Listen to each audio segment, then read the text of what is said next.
Hello and welcome to the News9 Plus show on the world's first news and current affairs OTT platform, News9 Plus. President Donald Trump has been in the White House for a little over a fortnight. In the last 2 weeks, he's threatened Canada and Mexico with tariffs. He's warned Panama of a takeover of the canal. He's eyed Greenland, which belongs to Denmark. But his newest move could be his most controversial one yet.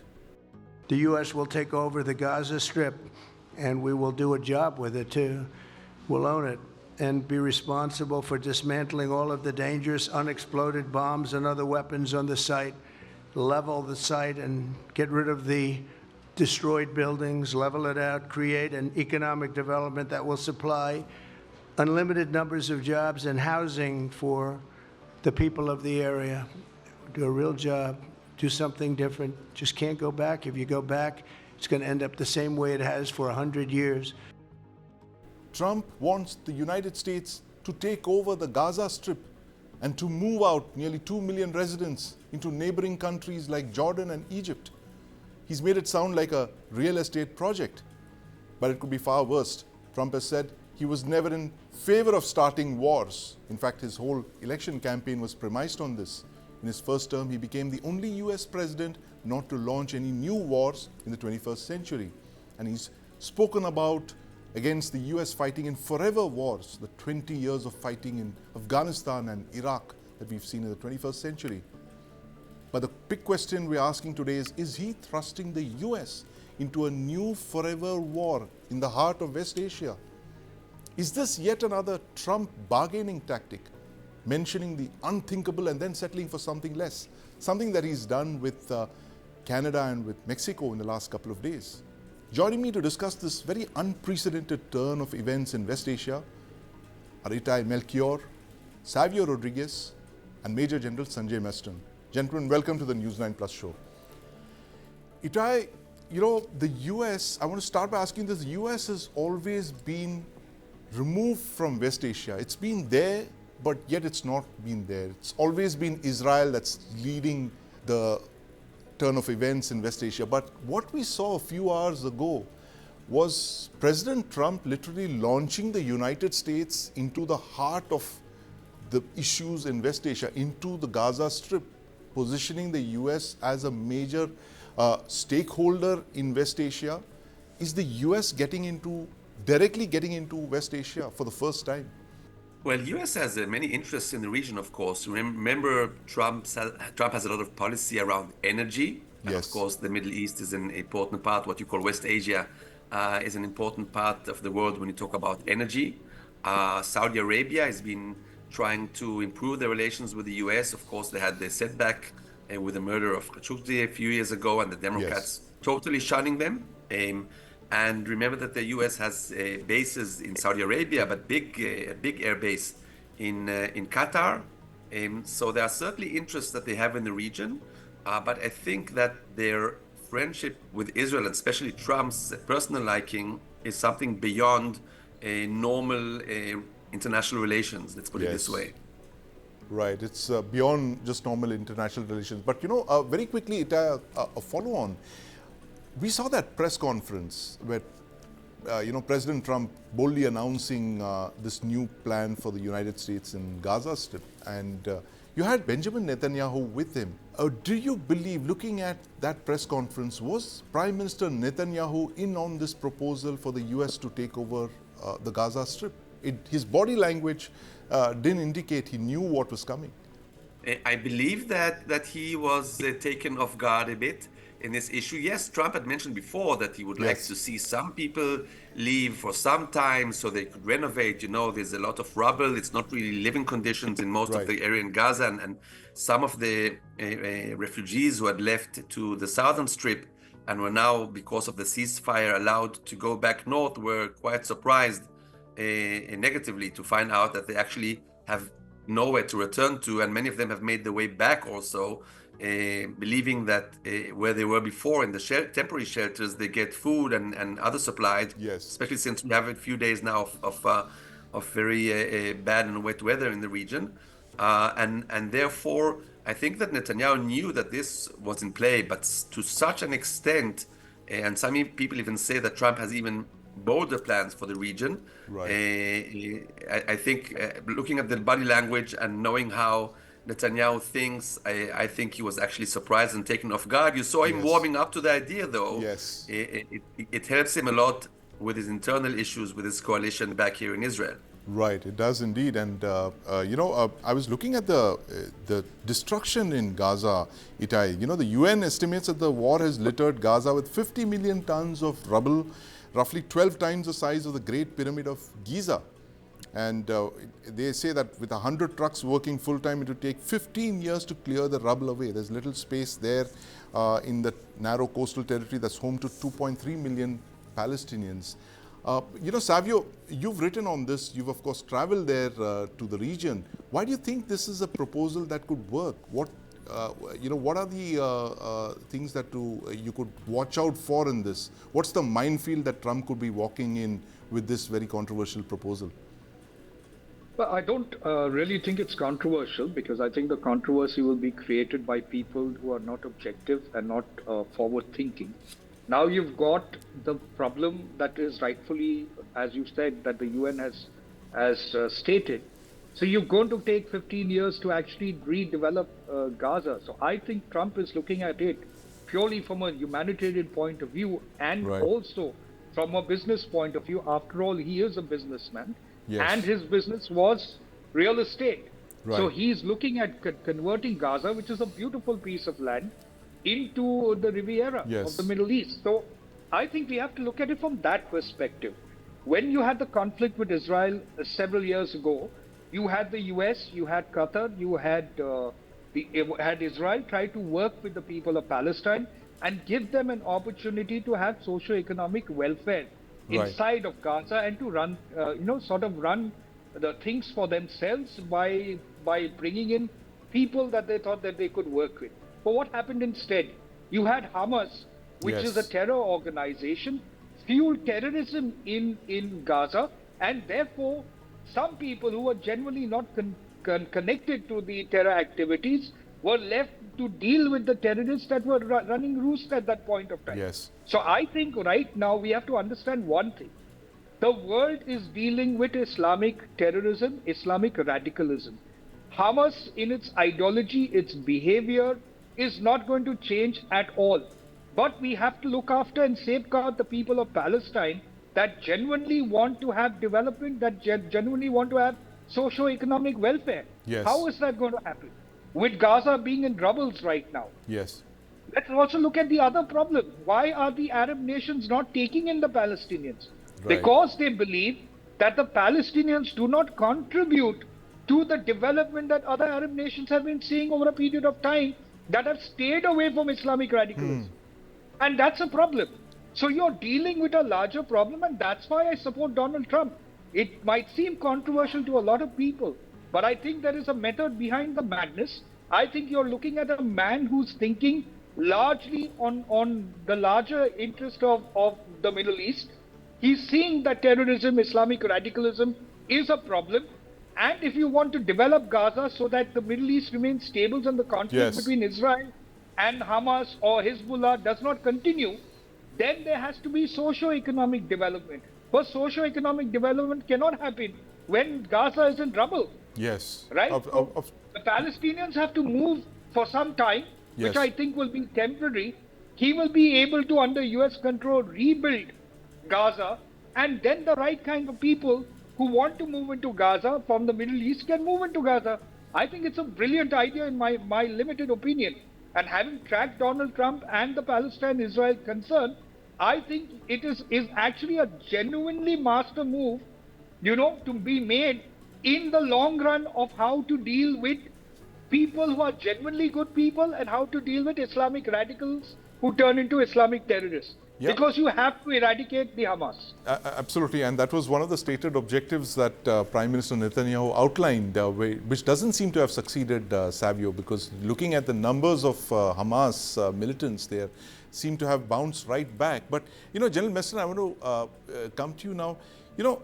As Savio was mentioning, the fact that everything has been tried in Gaza. It looks like the politicians have, tried their luck with the Gaza Strip. The military solution has been tried, and now it looks like we're looking at a real estate mogul to turn politician to now, it's his turn to solve the Gaza Strip problem. But you see anything coming out of this? What kind of international laws would Donald Trump be up against if he were to move the people of Gaza out? There would be a lot of laws, international laws that he could possibly violate. Give us a take on this, based on your experience with the United Nations in West Asia. Good question. As regards the international law is concerned, I think in the last decade or so, really leading countries, for example, what's happening in Russia, Ukraine, Yes. now what has happened in Israel, Hamas, I think international law and the United Nations as an organization has taken a big beating, and therefore international law, or even look at China, international law is today relegated to the background. Now what is happening is whoever has might, economic might, military might, and political might, those kind of countries feel the urge to dictate things and take their things own way. Right. However, what in this President Trump's case, what I feel, see, he's now actually started feeling like, and you asked a very appropriate question, was Netanyahu aware about it? Yes. I also feel he was probably not aware, he was caught unaware. He was blindsided, it looks like, yes. Yeah. And what it amounts to that President Trump today has become one-man army. Yes. Yes, agree to his background, he's a real estate and he knows to negotiate, hard negotiation. So this plan what he has drawn, it's a controversial plan. If you see all his, few announcements which he has made, everywhere he is doing a little, I would say a little decline. For Right. example, he had given firm dates with Mexico and Canada, and then he Yes. spoke to the two of them, and now he said after 1 month, and there is a decline. Similarly with China. So I think his strategy is, at the initial start, give Yes. a heavy jolt Yes. to someone, so that everyone is jolted, and thereafter people know that this is where he can reach. Right. And since he can reach that, so other party also will start feeling that yes, that is his end state. So Yes. therefore we have to be on the negotiation side. So therefore now, at this announcement, as on date, Saudi Arabia has not liked this offer at all. They have Yes. condemned it. Jordan and Egypt have refused to take these refugees, and that is why I'm telling it Yes. is one-man army. When those both countries, that is Egypt and Jordan, are refusing to take these Palestinians, Yes. how can President Trump force these countries to take them on board? How can they? So- Yeah, indeed. So it's my way or the highway, as you said, General Meston. That seems to be Donald Trump's policy moves for the second term of his government. But, Itai, coming back to you, what is the fate of the Abraham Accords going to be? Because Saudi Arabia and the other GCC countries have come out very strongly in response to President Trump's statement. They've said there is no way but for a Palestinian state. There is no other way for it but for the Palestinian state, and that is the end state for them. What will happen to the Abraham Accords now if, the Trump plan is realized? The fact is that if they take over the Gaza Strip, there doesn't seem to be much of the Palestinian state that will be left after that. Your question is a good one, and it's part of a much larger question, which is, will this happen? Who objects? But before that, just want to touch on international law. Yes. Notice that maybe the only applicable, and law is a bit of a big word, but the convention here, the Geneva Convention, does not allow someone who conquers land Yes. to forcibly remove its population. Article I 49. don't think this- Yes. Sorry? Yeah, so I don't think that if Trump now comes and offers the money or evacuation or whatever, he will be breaking any international law. And then again, I'm not sure that he cares too much about international law.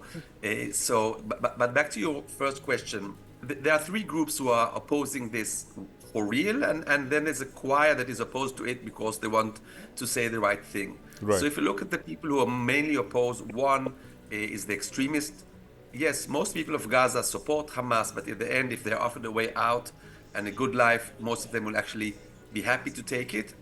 But the extremists, of course, are against. They want to stay there, not because they want to build a lovely and thriving area, which they could Yes. have done when Israel left almost 20 years ago, and Yes. left them to run their own thing with a neighboring Muslim country, and that didn't work. So therefore, you will see the extremists are against. The PLO is, of course, very much against, because they Yes. feel it diminishes their opportunity to build a Palestinian state, even though, remember, that they have not been controlling since 2007, when Hamas took over Gaza Strip. It's not been really a part of their area of rule. They even stopped paying the salaries of their own employees there. And remember that Gaza is separated from what is called the West Bank, Judea and Yes. Samaria in our jargon. And many of the things in the plan were how to connect those two areas without having Israel check who is going from where and how, and train lines and underground, etc. So in essence, he is against that because he does not want to be the leader of the Palestinian people when they lose an important asset. Right. And also big objections, which we heard, are from Jordan and Egypt. Yes. Egypt knows very well who we're dealing with. Remember, they shared a border with them for many years, and they have not been enjoying this too much. And the Muslim Brotherhood is a big problem for Egypt, as well as for other Muslim countries. Yes. Jordan, which today has a majority of Palestinians, but back in the 70s, for those older, remember what happened between Jordan and the Palestinian Freedom Movement, and them forcing the PLO out, Yes. then to Lebanon, with a big bloodshed. So Jordan, even though it's majority Palestinian, and even the crown prince is actually Palestinian, his mother's Palestinian, they are not happy to get more Palestinians. But then if you look at the number of around 2 million people, and assuming that not all of them will leave, in the war in Syria, the civil war, displaced many millions. Turkey has more than 3 million still Syrians there. Jordan has 700,000. But even if you look to Europe, Europe is hosting probably around 2 million Syrian refugees today. Right. And none of them seem to want to go back despite Assad being dethroned. So therefore, it is, if you set your mind to it, Yes.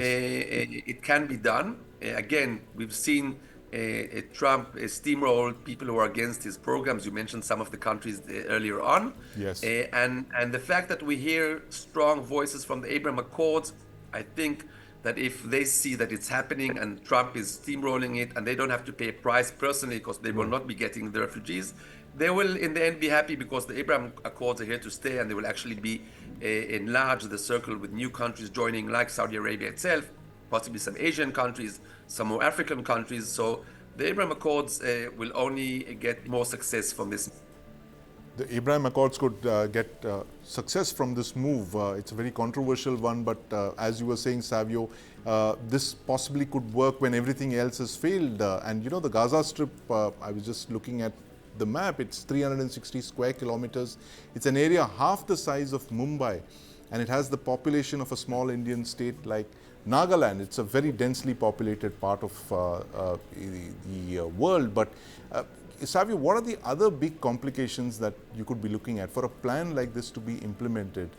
Donald Trump has actually thrown a bomb into this whole thing, that he's completely upended the way that we were looking at this problem. He's given it a very real estate kind of a solution. And there was Jared Kushner just last year, he was talking about this as a real estate project as well. What do you see are the pitfalls in implementing this, other than the ones that we've just already discussed?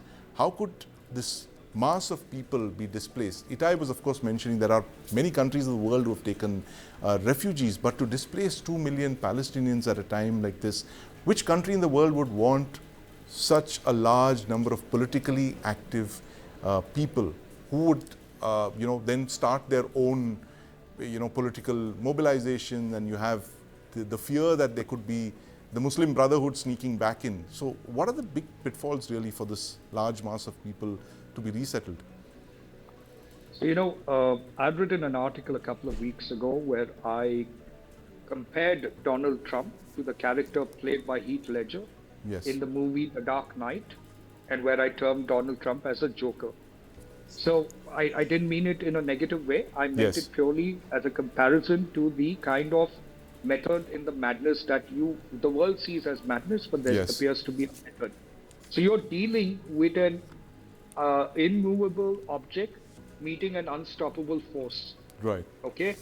Donald Trump is an unstoppable force and whatever the world thinks about, the normal way of working is the immovable object. So obviously you're going to have a friction towards it. But I don't think Donald Trump is going to stop at Gaza alone. I think he's going to go after the West Bank as well. Right. Okay. Now I'll tell you why whatever limited understanding I have of him from an analytical point of view. Yeah. I believe peace and stability in the region seems to be the objective of Donald Trump. Yes. And in order to do that, he needs to be able to ensure that the Islamic terrorism that plagues that region is dealt with.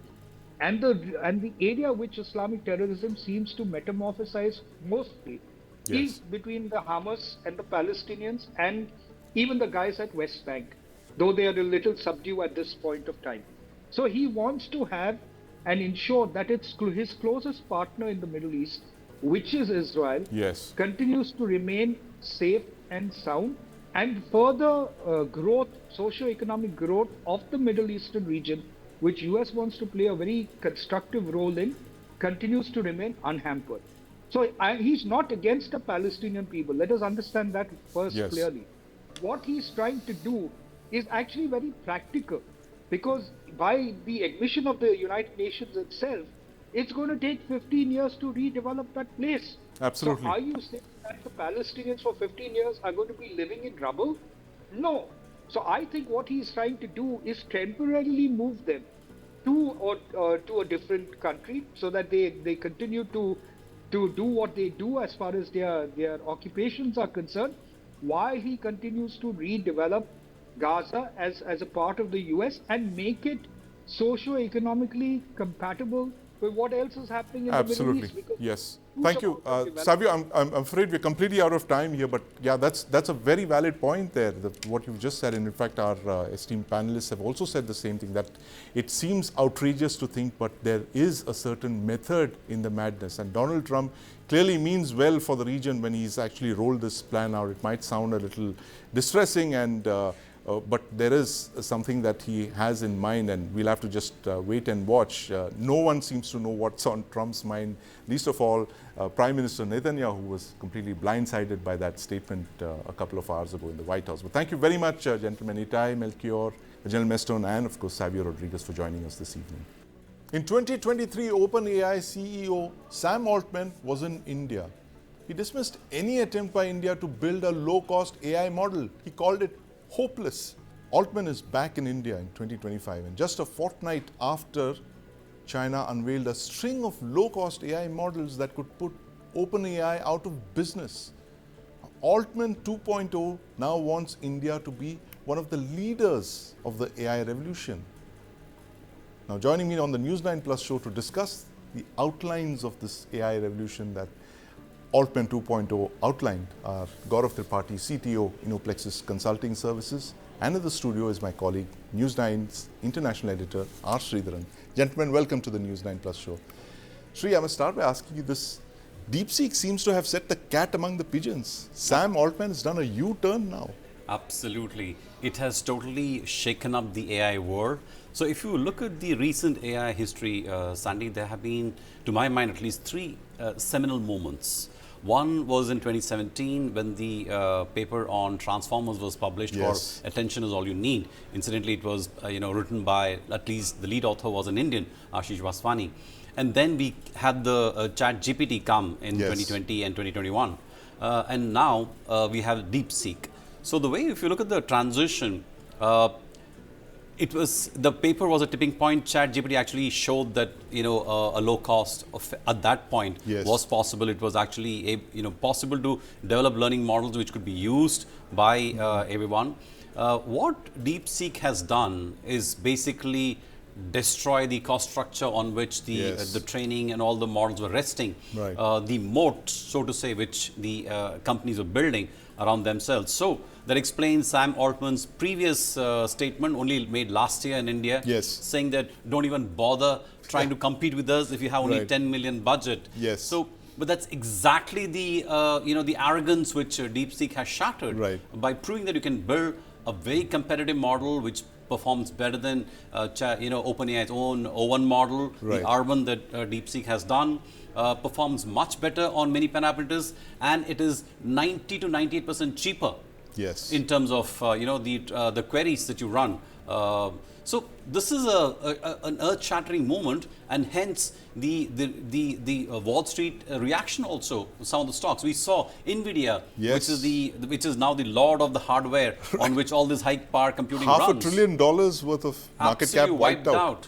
So it is definitely a seminal moment, and it's good for India. Yes. Because it shows that you don't really need deep pockets to be in the AI Right. race. Yes. You can come in with something small Right. and still make something big out of it. Yeah, a good point there, Sri. You don't need deep pockets really. Gaurav, can the lack of deep pockets, that's not a hurdle anymore? I think DeepSeek has shown us that you don't need deep pockets to create AI LLMs like they have. Where does that leave India now? I had actually said last year as well when Sam Altman made that statement. Wasn't a popular view back then, but I said that we don't need deep pockets for Yeah. building AI, because not every AI really needs that kind of a large foundation model. And even if we do that, Yeah. we can always optimize and bring in more efficiency. And that's what DeepSeek did. And now that proof is out there, it's very much, I've been encouraging a lot of people around that we should look at foundation models and building. Like we ourselves are building one. And I know of people who are now taking a shot at building the foundation model for very domain specific foundation models, or specific foundation models for specific, and that is what we need as India. We need to solve our problems, right? And for that, definitely we should go ahead and build. And just to highlight again what Sam said, what he's saying again is India, our second biggest market, and users Yes. have tripled. And this, in his view, we are still a large market. Yes. He's still not really saying that India can become a leader in terms of building AI. Yes. That is where I want people to really focus and understand Yes. that where we need to focus is on building AI. Building not AI, of course. simply ending up being a large market and a customer of big tech or open AI. Yes, absolutely, Gaurav. I think it's really important to distinguish the fact that Sam Altman, at the end of the day, is an American businessman. He doesn't want Absolutely. competition from That's India. India has got one of the world's largest digital physical public infrastructure, and this is the biggest competitor possibly after China. But Sri, why is it that we have been unable to leverage all our Aadhaar and our DPI successes into creating these LLMs? Did we actually think that we could just continue to be like consumers, as Gaurav was saying? No, so I think the heart of this whole AI initiative effort, Sandeep, is your computing power. Yes. Okay, and India has always been GPU constrained in some sense. Even today, the government is talking about upping the GPU capacity and everything. It's just that we never were in that game. Yes. To begin with. Right, so we are at least a decade behind in terms of being in the AI race. But the good thing is now with all these breakthroughs happening, I think we have a fair chance now to catch up. And like Gaurav was saying, we don't really need to duplicate what they're saying. We need some strong foundational models which Right. are most appropriate from an Indian perspective, and we should focus on building those. Yes. Can we maybe like the IT minister today said Yes. that in 10 years we'll probably have our own 4 to 5 years we'll have our own GPUs as well, Yes. capacity to build. Let's see. I think that's a good initiative. The point is, if the government wants, it can do things. Yes. Especially in this environment where I think there is a greater interest, Right. even for our own people who are there in the US to like come back and do something significant here. Yes. Especially if the environment for talented workers in the US turns hostile. I think we have plenty of people who are already doing cutting edge research, Right. who are willing to relocate, provided we're able to fund them and Yes. set them up and put them on the right path and get the bureaucracy out of the way. So these people Absolutely. can innovate and do what they need to do. They said, Sri, in the past that India's IT revolution happened when at night when the government was asleep. That's right. And, so this is the thing, Gaurav. Do you actually see stuff happening right now? Have we woken up from our deep sleep? Has DeepSeek woken us up from our deep slumber? Yes and no. In certain circles, certain founders definitely are waking up to that possibility and trying to jump on it and what can be done. No, because we are still we are still looking at what everybody else is doing and trying to follow. And un, unlike if you look at what the approach that DeepSeek did, see they have practically gone below the hood, gone under the hood, below it, and 2 layers deeper, and Yes. changed things. And that is what we need to look. For example, still, when Shri said that we are constrained by GPUs, that is one part. Unfortunately, the real constraint I see is the lack of understanding of the hardware, of the Right. GPUs itself. We don't have that many people who actually understand how to tweak things at that level, like how DeepSeek did. They were able to tweak the NVIDIA GPUs better Yes. than NVIDIA's own team, Right. right? To gain such level of efficiency that others could not simply. And that is what we need to do to say that yes, where we could make a difference. Yeah, where we could make a difference in it. And Shri, Prime Minister Modi is going to be in Paris next week for the AI summit. You see something major coming out of that? I'm not sure if there's any kind of AI alliance that India will probably want to be, but talking purely from a very regulatory and policy point of view, I think there is definitely a need for an AI alliance which we have right now. It's not mandatory for anyone to, especially on the ethics bit. Yes. But I think Sandeep, one of the important things a learning which we can take from internet also is that internet as we know today wouldn't be possible but for the open system that it had. For example, people like Tim Berners-Lee literally gave away a World Wide Web code for free for everyone to use. Windsurf, TCP, IP protocol given away literally. So I don't think we should marry ourselves with one profit company. Yes. Right. For example, if Sam Altman comes and says that okay, we're going to collaborate with India and let's do everything on OpenAI. I mean, that's something which Microsoft tried many years ago when they said that, we'll give you everything free, but stay with Microsoft. So I think we have to see where does our interest lie as a country. And we must have our own foundational models. Yes. Not just the GPU, but also what, DeepSeek did in terms of looking at the architecture itself and you saying, okay, can I run these queries smarter? Instead of my query going back to, let's say, one big, box, can my query be directed to one specific, a domain expert, who then answers very quickly? So that reduces my speed time, but also the cost of running that query. So that's essentially what the innovation that they brought to their R1 model. Right. So I think we have to develop AI models which are very specific to our country. I think someone talked about it was a IT minister saying that Chandrayaan, what can we learn from it? I think we already have that frugal DNA for engineering. I think it's time we really unlock that power and put it well behind this AI revolution. Absolutely. The frugal DNA that the IT minister mentioned that fueled projects like the Chandrayaan, that's something that India should be looking at when we are on this journey of building our own AI models, different from that of the United States and, of course, China. Thank you very much, Gaurav, and my colleague Sridharan for joining us this evening.